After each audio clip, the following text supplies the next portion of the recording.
Molte persone credono che il coraggio significhi non avere paura. Ma dopo anni di silenzio e osservazione, ho compreso qualcosa di diverso. Il vero coraggio, spesso, è semplicemente restare. Restare presenti, restare lucidi, restare aperti, anche quando dentro di noi tutto vorrebbe scappare. Ricordo una notte molto intensa al monastero. Una forte tempesta colpì la montagna. Il vento faceva tremare le finestre. La pioggia cadeva violentemente sul tetto del tempio. E mentre molti giovani monaci correvano agitati cercando riparo, il mio maestro era seduto immobile davanti a una candela accesa. Mi avvicinai e gli chiesi: «Maestro, come fai a restare così calmo?» Lui guardò la fiamma e disse: «Se anche io diventassi tempesta, chi resterebbe a osservare il cielo?» Quella frase cambiò qualcosa dentro di me. Perché nella vita accade spesso questo. Quando arriva un conflitto, diventiamo conflitto. Quando arriva la paura, diventiamo paura. Quando arriva il caos, iniziamo a correre insieme al caos. Ma la presenza è diversa. La presenza non elimina la difficoltà, la attraversa. Molte persone, durante una discussione, non sono realmente presenti.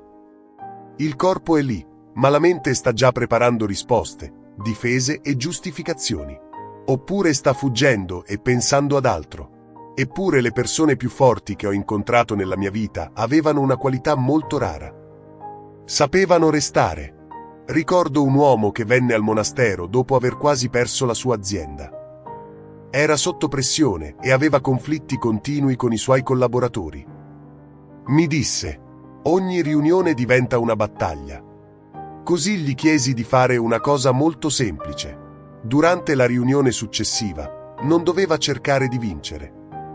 Doveva solo restare pienamente presente, ascoltare davvero e respirare lentamente, osservare le proprie reazioni senza seguirle immediatamente. Qualche settimana dopo tornò da me profondamente cambiato e mi disse: «Per la prima volta ho ascoltato, senza preparare la mia difesa». E poi aggiunse una frase importante: «Mi sono accorto che metà del conflitto era dentro di me». Questa è una grande verità. Molte battaglie esteriori vengono alimentate da fughe interiori. Fuggiamo dal disagio, fuggiamo dal silenzio, fuggiamo dalle emozioni che non vogliamo sentire. Così ci distraiamo, reagiamo impulsivamente e riempiamo ogni spazio con rumore. Ma la presenza richiede coraggio, perché essere presenti significa anche sentire. Sentire davvero.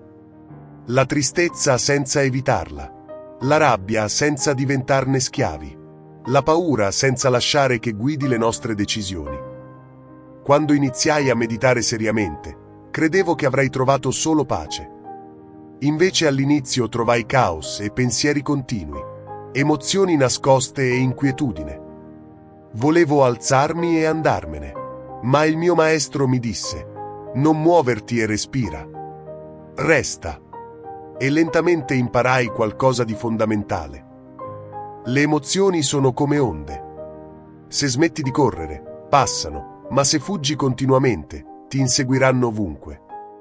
Questo vale anche nel lavoro. Le persone che portano più stabilità in un gruppo non sono sempre le più rumorose o le più aggressive.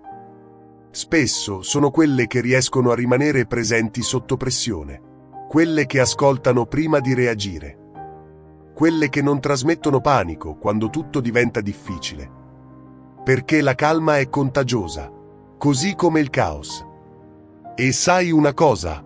Molte persone oggi non hanno bisogno di qualcuno che dica sempre le parole perfette.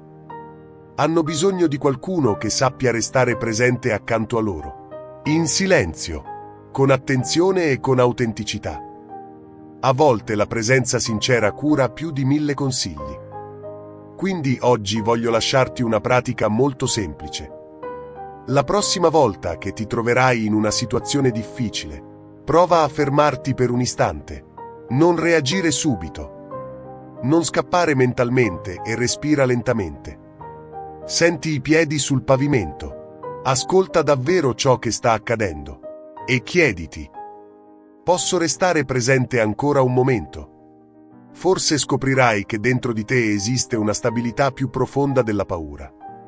Ricorda, non sempre puoi fermare la tempesta, ma puoi imparare a non diventare il vento. Se questo messaggio ha risuonato in te, metti like al video, iscriviti al canale e scrivi nei commenti ciò che porterai con te.